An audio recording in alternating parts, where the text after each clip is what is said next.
SNP spokesperson, Pete Wishart. Thank you ever so much, Madam Deputy Speaker, and it's great to follow the Leader of the House. I don't often get this opportunity to follow him and debate in this House. It's good to see him in his place and in such fine fettle and in a reasonably good mood after the difficult time and torrid time he had in the dispatch box yesterday. It's good to see him back here today and taking his responsibilities as Leader of the House and coming here and fronting up this debate, this very, very important debate that we are holding today.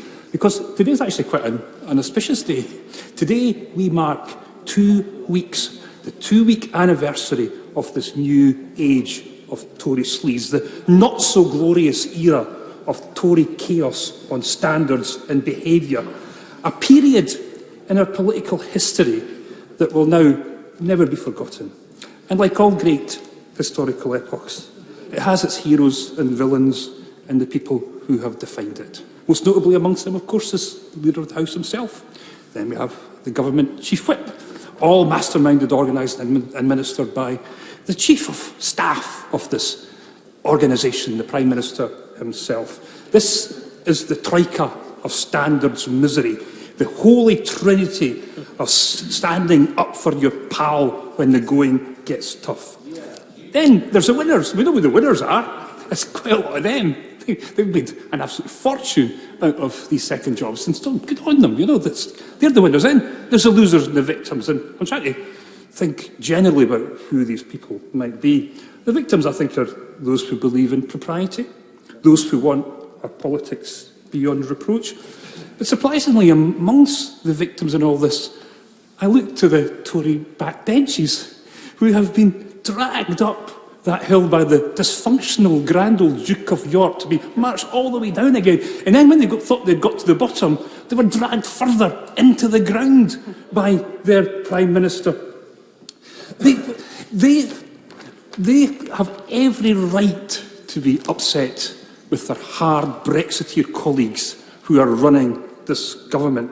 I'm sure they never signed up to be part of a House which is so singularly loathed by the people that they represent.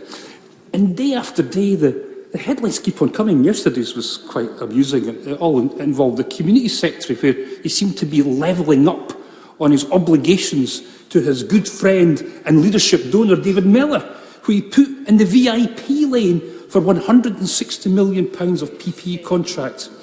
But today we're on second jobs. The attention and focus is turned to this whole idea and concept of second jobs. And in traditional, good-natured way, they seem to want to make an absolute and utter hash out of this. Now, I think we have a good idea of what the public want when it comes to MPs' second jobs. What the public want is to be absolutely satisfied that no Member of Parliament is profiteering from their position as an MP. They want to know that their MP is dedicated exclusively to them and is working full-time in their interests, and that they are their only concern.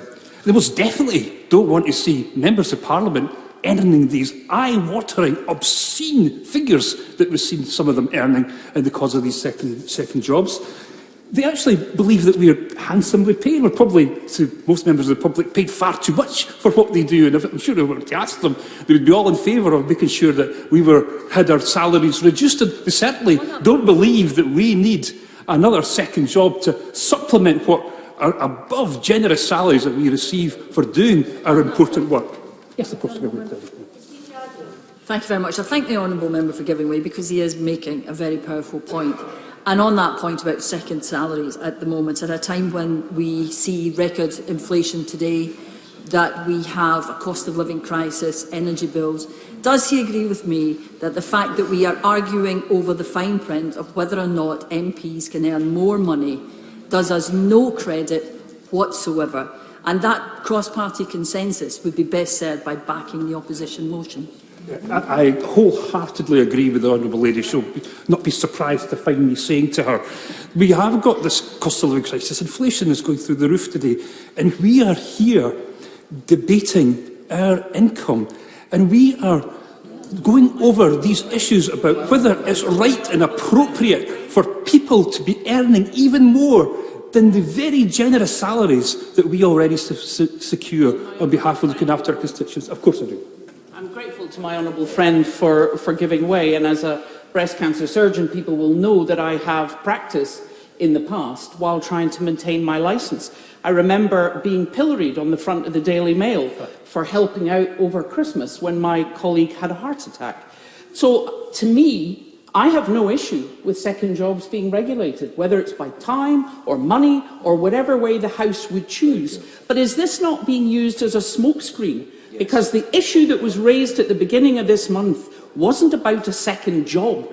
It was about corruption, selling influence, selling contracts and selling peerages. And second jobs is being used as a cover for that. I mean, I couldn't agree more with my honourable friend. She gets right to the heart of this. This is nothing but a smokescreen from this government to throw this out here to try and excuse their appalling behaviour of the past couple of weeks. And I want to pay tribute to her because she was right. She is a distinguished breast surgeon, and the way that she was traduced with the assistance of the Conservative Party for doing her job, for helping out, for doing this work for nothing, was absolutely and utterly appalling. And they should be ashamed of themselves what they did. Yes, Lord. I thank my honourable friend for giving way. We're on to the topic of corruption, and the Leader of the House mentioned earlier Edwin Burke. Would my friend not agree that there's also another quote from Edmund Burke that we might reflect upon, and that is, of course, the greater the power, the more dangerous the abuse. And I'll leave it with him, Madam Deputy Speaker, because that is a fantastic quote, and I'm glad that he was able to present that to the House. So today we have a Labour motion and we have a government amendment. We have no problem in supporting the Labour motion. We will vote with them today if we get the opportunity in this House. We are happy to leave it to the Committee of Standards and Public Life, and we applaud them for the work that they've already put into this, and we look forward that we as a House should have that decision as soon as possible to back them in their very, very important work. Then we come to the government amendment, and I think my friend from North Ayrshire got it absolutely right. This is nothing than a fig leaf, a cover-up to try and divert, to get away from the real issues about the Prime Minister's private flat, about his villa and wherever it is in Spain, about the propriety of so many members of Parliament across there. I didn't even understand most of what the Leader of the House was trying to explain today. It was, I think, if he left it just as they would do, as the Committee of Standards and Public Life suggests, that would be absolutely fine. But they seem like they want to direct the Committee of Standards and Public Life. They want to lead them into certain directions, and they want to suggest to them what they should do as part of the work. And I think the chair of the Committee of Standards was absolutely right. That shouldn't be that should be left to them to determine, to decide. They don't need the government's prompting in order to get these issues resolved. So let's leave it with them. It's a cross-party committee, and it's a committee that is well chaired from the honourable gentleman, who is very studious and diligent about its work. We've also had today, and this I think gets to the heart of it, we had the hapless International Trade Secretary sent out as one always has. Somebody gets a short straw every morning just now. Today it was the International Trade Secretary, and she couldn't even actually make up her mind how many hours they should all get to work on their second jobs. I think it was initially 10 to 15 hours, and then she suggested, I think it was the Radio 4 interview, that this was up to 20 hours. They can't even decide amongst themselves how many hours they should be able to get in order to do their second jobs. And let's remind ourselves, oh yes, I mean, I usually eat Tory backbenchers for breakfast, but I'll give way to the honourable gentleman just now. Very grateful. As he knows, I'm a member of the Standards Committee, and I just want to clarify something that he mentioned earlier. He's talking about the Committee of Standards in Public Life. It's a different committee to the Committee on Standards in this House, and I think he was confusing the two. He was. I just think it's important. The Committee on Standards in Public Life is an independent committee not associated with this House. I'm fully aware of what the two different and distinct committees are, but what we want to do is ensure that the Committee of Standards of Public Life, the recommendations, we get an opportunity to back there and what they're saying today, and that's what we're looking forward to doing. But just briefly, Madam Deputy Speaker, to remind ourselves of the scale of this problem and issue when it comes to second jobs. The Sunday Times showed us that 138 MPs have had second jobs in the past year, and 12 earn at least an extra £100,000 a year from outside interest. Almost 1 in 4 Tory MPs spend at least 100 hours a year on second jobs, and 25 MPs spend more than 460 hours a year. Madam Deputy Speaker, we in the Scottish National Party believe that our job as a Member of Parliament must be an exclusive commitment to our constituents. But we also want to see all of Parliament included, and that includes that rotten, corrupt circus down that corridor there. The House of Lords has to be included in this, and I welcome the valiant efforts of my honourable friend, the member for Inhilligan and Yard, to try and get this re-looked at again, and the amendment he had to do obviously couldn't be selected, and all my other colleagues who have been looking at this and trying to press this issue. It cannot and never be right that you could be rewarded for a place in the House of Lords for giving £3 million to the coffers of the Tory party. It's a measure that would make a tin pot dictator in a banana republic blush on the size of the amount of pleasing scandal that is. I'll give way to one of my friends. I'm very grateful to my honourable friend for giving way. I wonder if he agrees with me, with the government backpedalling on the previous notion of a new committee, that with the present committee in relation to the upper chamber, we need to make sure that that cross-party support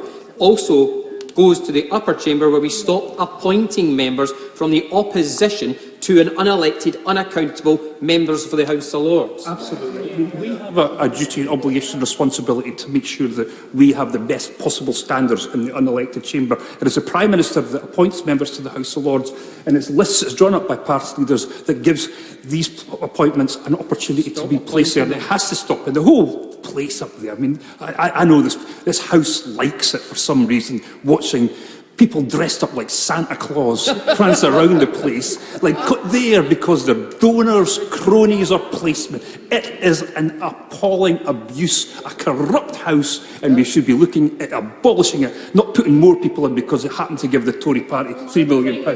Yes, I'll give way. Thank the honourable friend for giving way and congratulate him on a stunning speech, as ever, on this issue. And does he agree with me that it is long past time since we should be banning the practice of members who've been rejected at the ballot box paying their way into an upper chamber? And does he agree with me that in an independent Scotland there will be no unelected upper chamber and all of the members of our legislature will be democratically elected? Absolutely and utterly. There is no place in any democratic system for people who are placed by a Prime Minister just because they happen to give his party £3 million. It is something that we would never accept in independent Scotland. That brings me to my next point. I'm grateful to my honourable friend for that, because the people of Scotland are observing this. They are not liking what they're seeing. It's just making them more determined that we get away from the sleazy, corrupt, rotten cesspit of a place, and that we start to be self-governing in our own nation of Scotland. They are embarrassed by this place, and unfortunately Scotland has not been left unscathed by the behaviour of members of Parliament. Place is a cesspit. If he really believes that, just leave. Leave with your members. No, seriously, leave. Give up your jobs and go. To call this place a cesspit that does so much good on both benches, on your benches, is appalling. It's an appalling thing to do. I'm really pleased that I gave way to the honourable gentleman, because he could help us, assist us doing that. He could get rid of... I know we're an irritant to him. I know he can't stand us, and we're the Scottish National Party. We speak up for our nation the way they do. There's an easy, elegant, neat solution.